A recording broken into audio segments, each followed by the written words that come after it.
और अब आपको दिखाने जा रहे हैं चुनाव का वो अनोखा शो दानापुर से, जिसमें दूरबीन से हर सियासी तस्वीर देखी जाएगी। कौन 19 है, कौन 20 है, सब पता चलेगा, क्योंकि जो भी दूरबीन लगाता है उसका सारा कंफ्यूजन दूर हो जाता है।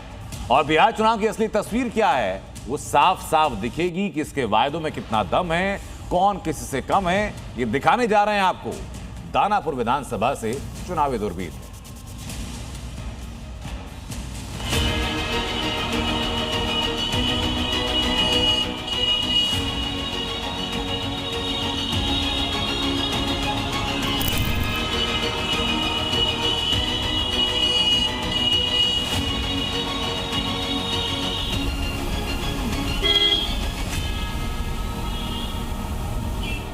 बिहार में काबा इस वक्त जोरों पर चुनाव बा।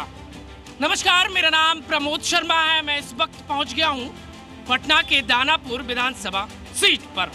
जी न्यूज का ये अनोखा प्रोग्राम है चुनावी दूरबीन। हम इस दूरबीन के जरिए जानेंगे कि आखिरकार चल क्या रहा है, चुनावी मौसम है क्या। दानापुर में इस वक्त मुकाबला जो है वो आरजेडी और बीजेपी के आमने सामने वाला है और यहाँ पर हमेशा टक्कर रही है। ये 29 वाली दूरबीन है और मैं सीधा थमा रहा हूँ। इस वक्त मेरे साथ बीजेपी के उम्मीदवार रामकृपाल यादव है। आप कद्दावर नेता हैं, केंद्र में भी आपकी धाक रही है। मैं इस वक्त ये बड़ी वाली दूरबीन आपको दे रहा हूँ, इसको देखिए, पकड़िए और क्या नजर आ रहा है बताइए एक बार।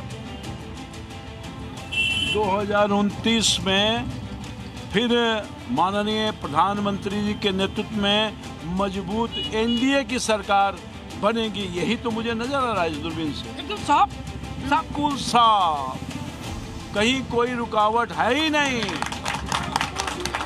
सब कमाल। ये दूरबीन छोटी वाली दूरबीन है और इस दूरबीन को देखकर बताइए कि 25 में दानापुर में काबा, 2025 में दानापुर में भारतीय जनता पार्टी और एनडीए की सरकार बा और नीतीश कुमार के ही नेतृत्व में सरकार बनना है, बनेगी। नीतीश कुमार जिंदाबाद जिंदाबाद। भाई साहब ये बताइए भाई साहब, मुख्यमंत्री की कुर्सी पर कौन नजर आ रहा है आपको? नीतीश कुमार जी नजर आ रहे हैं, कोई नजर नहीं आ रहा है, सिर्फ नीतीश कुमार। आपके जो आरजेडी के प्रतिद्वंदी हैं बहुत मजबूत बता रहे हैं, कह रहे हैं उनको, एक बार देखिए वो आपके सामने क्या सिचुएशन है। देखिए मैं बताता हूँ, सिचुएशन ये है, दूरबीन एक से देख के बताइए। 2020 में गलती से वो आ गए थे आरजेडी, यहाँ भारतीय जनता पार्टी ही जीतती रही, मैं तो लगातार जीतता रहा हूँ। आगे 2020 के बाद 2025 के बाद भारतीय जनता पार्टी पुनः नजर आएगी और कहीं से राष्ट्रीय जनता दल नजर नहीं आएगा। मैं साफ तौर पर बताना चाहता हूँ। पर वो तो मजबूत है, प्रीत लाल तो मजबूत हैं, इसलिए कि अपराधी हैं और अपराध में लिप्त रहते हैं। बिल्कुल, वो तो देख रहे हैं कि वो भागलपुर जेल में हैं।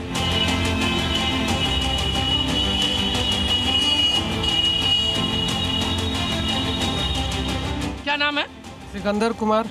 अरे सिकंदर भाई, 29 का सिकंदर कौन नजर आ रहा है आपको? नरेंद्र मोदी जी नजर आ रहे हैं। क्लियर पूरा क्लियर। भाई साहब आपको क्या दिख रहा है बताइए? 2029 में प्रधानमंत्री नरेंद्र मोदी जी दिख रहे हैं, इसलिए दिख रहे हैं कि राहुल गांधी तो नहीं दिख रहा है ना, राहुल गांधी तो नजर नहीं आ रहा है। अरे चकाचौंध हो रहे हो ना, आप चकाचौंध हो रहे हैं, हम काहे को चकाचौंध होंगे भाई साहब? हमें तो लग रहा है, वही लग रहा है जो बता रहे हैं। इससे देखिए इस बार कौन दिख रहा है? आप विधायक की कुर्सी पर रामकृपाल यादव दिख रहे हैं। और रीत लाल यादव ना, नजर तो ना आ रहे हैं। कहाँ नजर आ रहे हैं वो जेल में है का? तो जेल में नजर आ रहे हैं? हाँ जेल में है। दिख रहा है? हाँ दिख रहा है। हमको तो दिखाई दे रहा है। क्या दिख रहा है? रामकृपाल यादव दानापुर विधानसभा क्षेत्र के विधायक होंगे। बीजेपी के तो आदमी नहीं हो आप? नहीं, बीजेपी के आदमी हम तो मेरा घर नासिरगंज में पड़ता है, हम बीजेपी के आदमी कहाँ हैं, लेकिन जैसा प्रत्याशी है, जैसा प्रत्याशी है, दोनों में अगर कंपैरिजन किया जाए, तुलना किया जाए तो रामकृपाल यादव बहुत अच्छे नेता हैं, जन जन के नेता हैं। 25 वाली दूरबीन है जी न्यूज की। जी बिल्कुल। इसमें देखिए इस बार युवा क्या युवाओं को कौन दिख रहा है अपना विधायक? युवा एनडीए के साथ है और हमारे कौन है? चाचा जी, हमारे चाचा जी आदरणीय राम कृपाल यादव जी। एक बार चाचा जी कैसे हो गए आपके? बीजेपी के हो क्या? नहीं, किसी पार्टी के नहीं है। चाचा जी बोलते हो क्यों? बड़े हैं हमसे। अरे सम्मान वाह, बड़े हैं हमसे तो चाचा जी ही बोलेंगे ना। कौन दिख रहा है? हाँ, नीतीश बाबू तो बैठे हुए हैं। मुस्लिम वोट तो कह रहे हैं कि भाग रहा है बीजेपी से। कहाँ भाग रहा है? एनडीए से भाग रहा है। ना, कौन बोला है? सबका साथ सबका विकास। अब का आज जो दीन है और जो बिजली 125 यूनिट जो फ्री जो दीन है, तो मैं कहाँ किसी को छांट के दीन है।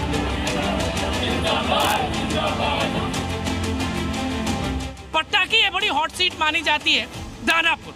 यहाँ की जनता से हम बातचीत कर रहे थे, वो इस नजर से देखकर कह रहे हैं कि राम कृपाल परम कृपा करने वाले हैं। दूसरी तरफ आरजेडी के जो उम्मीदवार हैं वो इस वक्त जेल में हैं। कह रहे हैं वो बाहुबली हैं, उन्होंने विकास नहीं किया। गंदगी चौतरफा अंबार पसरा नजर आ रहा है दूरबीन की नजर से।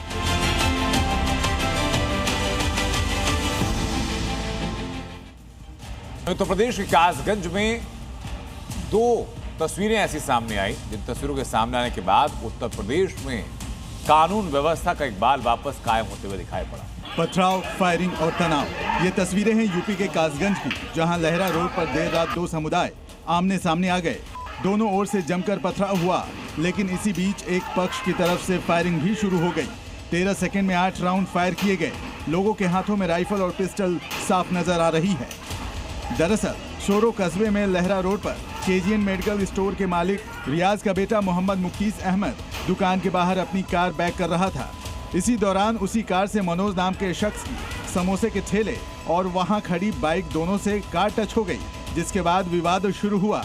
रियाज ने थाने में शिकायत की। थाने से आने के बाद विवाद एक बार फिर से चढ़ गया और बात फायरिंग तक पहुंच गई। समुचित धाराओं पे मुकदमा पंजीकृत कर 3 लोगों को गिरफ्तार किया गया है तथा घटना में इस्तेमाल होने वाले असलहे को भी बरामद कर लिया गया है। फायरिंग को लेकर आरोपी परिवार का कहना है ये सब आत्मरक्षा में किया गया है। फायरिंग किसके तरफ से? हमारी तरफ से हुई थी। अपने बचाव के लिए फायरिंग भी ना करते। तो फायरिंग करेंगे, आप पुलिस को बुलाते हैं ना? पुलिस को दिया था, कोई भी ना है। फिलहाल पुलिस मौके पर पहुंचकर हालात पर काबू कर चुकी है। उधर कासगंज में माहौल बिगाड़ने की साजिश थी और सवाल ये कि मामूली विवाद में फायरिंग क्यों की। कासगंज से हमारे सहयोगी राजू राज की रिपोर्ट थी। कल भैया दूज का त्योहार था, पूरा मार्केट भीड़ से खचाखच भरा था। उसी दौरान केजीएन मेडिकल स्टोर जो यहाँ पर है, इस दुकान के मालिक हैं मोहम्मद रियाज और मोहम्मद रियाज के बेटे यहाँ पर मुकीश और रिजवान इस दुकान को चलाते हैं। और उसी वक्त मुकीश अहमद नाम का जो शख्स है वो अपनी गाड़ी लेकर यहाँ पर पहुँचा था और अपनी गाड़ी को बैक कर रहा था। बैक करने के दौरान उसकी गाड़ी की टक्कर ठीक इसी जगह पर, जहाँ पर ये आप ब्लू पर्दा देख रहे हैं, यहाँ पर एक ठेली लगाया जाता है मनोज और सक्षम के द्वारा। मनोज की यहाँ पर दुकान थी और ठेली का टक्कर उस गाड़ी की होती है और इसी बात को लेकर विवाद होता है दोनों पक्षों के बीच। रियाज और उसके परिवार वाले यहाँ पर पहुँचते हैं और वो पहले पथराव करते हैं। पथराव दोनों पक्षों की तरफ से होता है। एक पक्ष रियाज की तरफ से है, दूसरा पक्ष मनोज की तरफ से पथराव होता है। उसके बाद यहाँ पर 13 सेकंड के अंदर 8 राउंड फायरिंग होती है। फायरिंग किसकी तरफ से हुई? फायरिंग तो एक साइड से हुई थी, इधर से गोलियां रिजवान की तरफ से, रियाज की तरफ से। रियाज की तरफ से फायरिंग हुई थी। और पत्थरबाजी दोनों तरफ से हुई थी। दोनों तरफ से हुई थी जी। तो मार्केट में आप लोग उस वक्त मौजूद थे यहाँ? जी जी। अच्छा, तो हम आ रहे थे, उधर से देखा हमने कि ऊपर से ईंटें फेंक रहे थे रियाज की मेडिकल पर, और ये लोग फायरिंग बाजी कर रहे हैं उन लोगों की तरफ। अच्छा। मैं आया तो देखा यहाँ ईंटें बीटें पड़ी हुई थी और ये सब लोग भाग गए थे। अब जरा आप ये भी जान लीजिए कि कासगंज हंगामे को लेकर के हिंदू पक्ष और मुस्लिम पक्ष क्या कह रहे हैं। साजिश है। मैं यही सिर्फ कहना चाहूंगा कि हमारे त्योहार पे ही झगड़ा क्यों होता है, इनके त्योहार पे क्यों नहीं हो सकता है झगड़ा। मैं भी यहाँ पे ही था, सब लोग यहाँ पे थे, सामने से गोलियां चल रही हैं, यहाँ हम खड़े हैं। अभी किसी के लग जाती तो क्या होता। ये उनके गांव कादरवाड़ी से बुलाए गए थे, इन लोगों ने कादरवाड़ी से बुलाए थे ये लोग। कानून हाथ में लेने की इजाजत किसने दी? जब वो लोग मर जाते कौन देता है? कानून हाथ में नहीं लेते, चाहे हम लोग मर जाते। कानून आप पुलिस की मदद ले सकते नहीं आई थी, नहीं आई थी पुलिस। मेरे पापा 1 घंटे पहले थाने में गए थे और दूसरा किसी उन्ना वो कर दिया था इसमें आके। उत्तर प्रदेश में अपराध के खिलाफ जीरो टॉलरेंस की नीति है। हर जगह अपराधियों का हिसाब किया जा रहा है। मैसेज एकदम क्लियर कि अपराधी चाहे कोई भी हो, कहीं भी छुपे, वो छोड़ा नहीं जाएगा। और नई नीति है कि 12 घंटों के अंदर हर अपराधी का हिसाब होगा। ये तस्वीर प्रयागराज की है, जहां पर पत्रकार की निर्मम हत्या करने वाले बदमाश को योगी फोर्स ने 2 घंटे के अंदर लंगड़ा बना दिया। दरअसल बीती रात आरोपी विशाल ने साथियों के साथ मिलकर पत्रकार LN सिंह की हत्या कर दी, लेकिन योगी फोर्स ने मुठभेड़ के बाद उसे दबोच लिया। ये वीडियो जालौन का है। आप देख सकते हैं कि दुकानें बंद हैं, रास्ते में एक महिला अकेले जा रही है। उसके पीछे 3 युवक भागते हुए पीछा करते हैं, जिससे महिला सहम जाती है और इसी बीच दूसरा बदमाश मंगलसूत्र छीनकर भाग जाता है।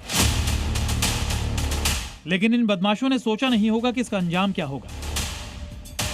यूपी पुलिस ने 12 घंटे में इनका हिसाब कर दिया। मरम्मत ऐसी हुई कि वो पैर पर चलने लायक नहीं रहे। अपराधियों का योगी फोर्स से बचना मुश्किल ही नहीं नामुमकिन है। ग्रेटर नोएडा में भी पुलिस ने युवती को गलत इशारे करने वालों की अच्छी खातिरदारी की। योगी फोर्स ने इनको भी 12 घंटे में दबोच लिया। कुछ दिन पहले मेरठ में नाबालिग लड़की से छेड़छाड़ करने वाले आरोपी को पुलिस ने पकड़ा। 6 घंटे के अंदर योगी फोर्स ने आरोपी को दबोच लिया। यानी योगी का मैसेज एकदम क्लियर है, जो अपराध करेगा वो भुगतेगा।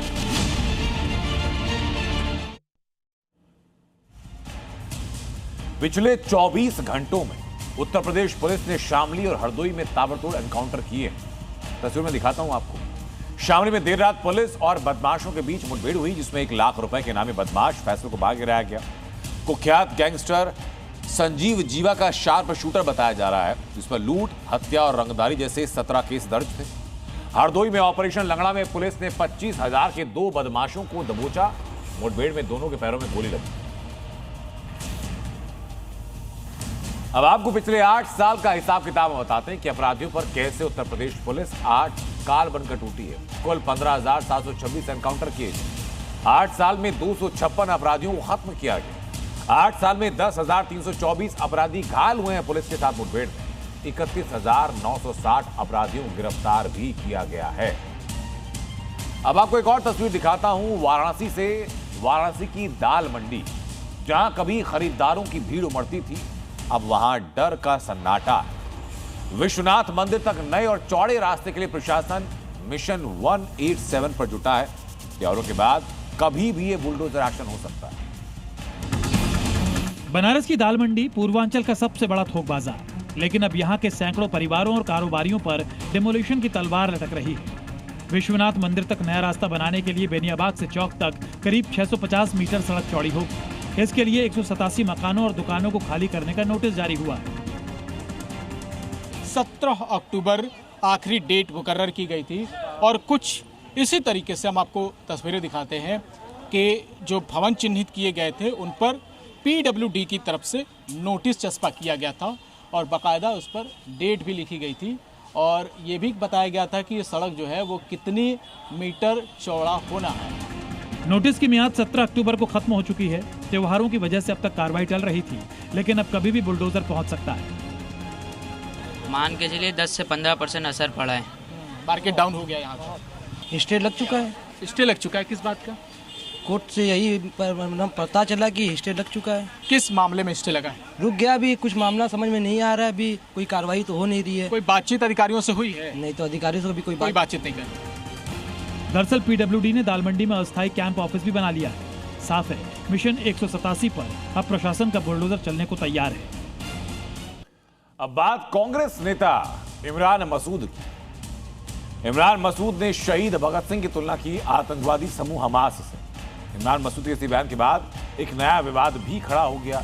बीजेपी का आरोप है कि कांग्रेस की आदत हो गई कि सेना और शहीदों का अपमान करे। वो भी सरजमीन के लिए लड़ाई और ये भी सरजमीन के लिए लड़ाई। फिलिस्तीन की लड़ाई सरजमीन के लिए है ना, हम फिलिस्तीन के साथ यूनाइटेड नेशन के अंदर खड़े हैं।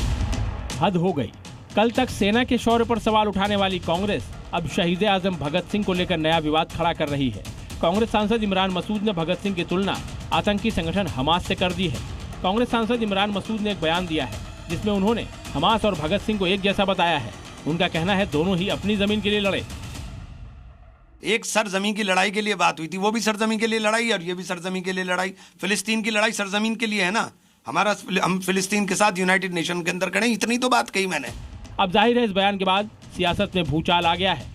ये भगत सिंह जी शहीद आजम का तो अपमान है ही, ये सभी स्वतंत्रता सेनानियों का अपमान है। और कांग्रेस की तो पहचान ही स्वतंत्रता सेनानियों का अपमान करना, क्योंकि उनको एक परिवार को इतना ऊंचा बताना है कि बाकी लोगों के कद को काटना है। अब सब लोग ओवैसी से बड़ा नेता बनने के लिए बयानबाजी कर रहा है, तो ये बयानबाजी में ना कोई दम है ना कोई तुल है।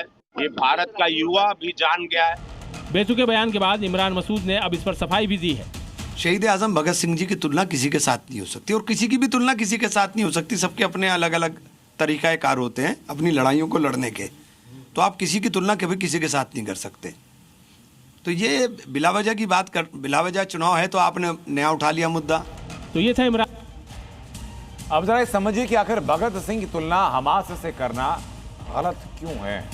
भगत सिंह क्रांतिकारी, देश की आजादी के लिए अलग जगाई, स्वतंत्रता संग्राम में योगदान दिया, 23 साल की उम्र में शहीद हुए, शहीद आजम की उपाधि मिली और उसके साथ साथ अंग्रेज जॉन सैंडर्स की हत्या की। ये तुलना हमास से कैसे की जा रही है? हमास एक फिलिस्तीनी आतंकी संगठन है, 80 के दशक में वजूद में आया। मकसद है इस्लामिक देश बनाना, इजराइल में खून खराबा करना, आम नागरिकों की हत्या करना। और इन्हीं दोनों की तुलना कर रहे हैं कांग्रेस सांसद इमरान मसूद। उधर उत्तर प्रदेश में जनसंख्या नियंत्रण और जनसंख्या संतुलन को लेकर के एक बार फिर बहस तेज हो चुकी है। बीजेपी विधायक राजेश्वर सिंह ने प्रदेश में एरिया वाइज डेमोग्राफी पॉलिसी लागू करने की मांग की और अब इसी पर बयानबाजी शुरू है। क्या यूपी में हिंदू और मुस्लिम आबादी का बैलेंस बिगड़ रहा है? इस पर एक बार फिर बहस तेज हो गई है। दरअसल लखनऊ से बीजेपी विधायक राजेश्वर सिंह ने सीएम योगी को एक नई नीति का प्रस्ताव दिया है, साथ ही एरिया वाइज डेमोग्राफिक पॉलिसी लागू करने की भी मांग की है। विधायक राजेश्वर सिंह ने 1951 से 2011 तक की जनगणना आंकड़ों का हवाला दिया है। उन्होंने कहा कि यूपी में हिंदू आबादी का प्रतिशत 84.4% से घटकर 79.7% हो गया है, जबकि मुस्लिम आबादी 14% से बढ़कर 19.3% हो गई है। यानी 6 दशकों में यूपी में हिंदू आबादी में 5% की गिरावट और मुस्लिम आबादी में 5% की बढ़ोतरी हुई है। हालांकि राजेश्वर सिंह का कहना है कि यह प्रस्ताव किसी समुदाय के खिलाफ नहीं है, लेकिन समाजवादी पार्टी ने इसे बांटने की राजनीति करार दिया है। पढ़े लिखे विधायक हैं, उन्हें ऐसी बातें करनी चाहिए जो लोगों को समझ में आए। इस तरह की बातें बिल्कुल ना करें जो ध्रुवीकरण का एजेंडा चलाए, जो सांप्रदायिक एजेंडा को बल दे। इस तरह की बात एक पढ़े लिखे विधायक को नहीं करनी चाहिए। यूपी में बीजेपी अपने संगठन को और मजबूत करने जा रही है। हर शक्ति केंद्र और बूथ पर ग्राउंड जीरो वर्कर्स की समानांतर टीम बनाने जा रही है, जो सीधा जनता से जुड़ाव बढ़ाने का काम करेगी। यूपी में मिशन 2027 के लिए बीजेपी जमीनी स्तर पर अपनी टीम को मजबूत करने में जुट गई है, जिसके तहत अब बूथ लेवल को और एकजुट और मजबूत किया जा रहा है। बीजेपी अपने जमीनी संगठन को मजबूत करने के लिए हर शक्ति केंद्र और बूथ पर समानांतर टीम बनाएगी। यूपी बीजेपी का यह अभियान नवंबर के पहले हफ्ते से शुरू होगा। प्रत्येक टीम का नेतृत्व एक संयोजक करेगा, जिसमें 100 से 200 सदस्य होंगे। ये टीम विभिन्न आयोजनों और अभियानों का संचालन करेगी, जिसका उद्देश्य पार्टी को आम लोगों से जोड़ना और बूथ स्तर पर पहुंच बढ़ाना है। कार्यक्रम अभियान चलते रहते हैं। समय समय पर अलग अलग तरह की कमेटियां भारतीय जनता पार्टी का नेतृत्व गठित करता रहता है, जिसके जरिए सरकार की योजनाएं, पार्टी की जो नीतियां हैं वो नीचे जन जन तक पहुंचे। बीजेपी का मानना है कि बूथ पर सक्रिय और बड़ी टीम होने से जनसंपर्क अभियान तेज होंगे और चुनावों में इसका सीधा फायदा पार्टी को मिलेगा। तो अतीक अहमद की बेनामी संपत्तियों की जांच में बड़ा खुलासा सामने आया। पता चला कि उसे गुर्गे अशरफ और लल्ला ने इन संपत्तियों को बेचकर मुंबई में फ्लैट खरीदे। अब इनकम टैक्स इन्हीं संपत्तियों को जब्त करने की तैयारी में। अतीक अहमद की बेनामी संपत्तियों के राज खुलते ही जा रहे हैं। आयकर विभाग की जांच में बड़ा खुलासा हुआ है कि अतीक के करीबी अशरफ उर्फ लल्ला ने अपराध की कमाई से न सिर्फ अतीक की संपत्तियां खुर्द-बुर्द की, बल्कि उसी काली कमाई से मुंबई में फ्लैट भी खरीदा। अतीक की बेनामी संपत्तियों को बेचकर उसके गुर्गे अशरफ उर्फ लल्ला ने मुंबई में कुछ फ्लैट खरीदे थे।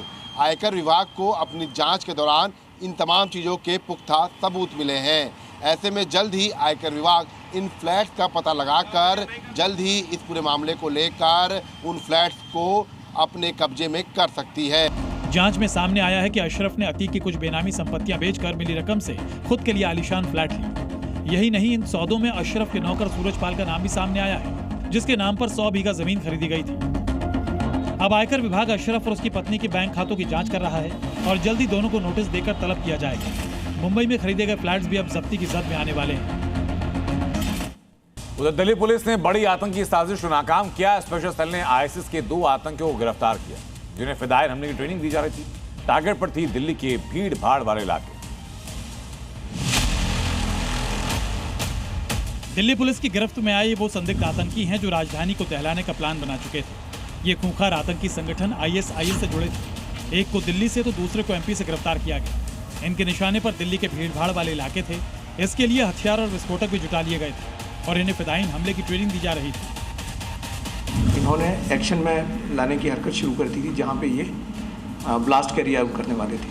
तो इस तरह से और ये इनका इरादा भी दिवाली के आसपास जबकि हैवी फुटफॉल हो जाता है मार्केट प्लेसेस में या और भी दूसरी ऐसी जगहों पे, उस वक्त इनका प्लान था। तो इसको इसीलिए प्रीएम्प्टिव अरेस्ट करके प्रीएम्प्टिव स्ट्राइक करके इनके जो खतरनाक मंसूबे थे उनको विफल कर दिया गया। संदिग्ध आतंकियों के पास से लैपटॉप, डेटा, घड़ी और पेनड्राइव भी बरामद हुए हैं। इसके जरिए आईईडी बनाने की साजिश रची जा रही थी। रिपोर्ट के मुताबिक दोनों संदिग्ध आतंकियों ने कई जगहों की रेकी की थी।